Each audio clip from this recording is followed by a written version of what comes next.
这台一样是森宝的分离式冷气，但它是一体成型水盘。那像这些都是水垢，因为屋主漏水的原因，导致水垢塞住那个排水出口的那个排水孔，所以要做清理。那还有这些这个是海绵，因为有臭味霉菌也长得非常多，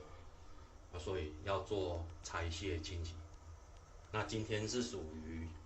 那个一体成型的机种全拆洗，全拆洗才有办法清到这边跟这边背面这里。然后它一样，这个灌流扇也是属于比较容易粘黏的材质它需要做刷洗，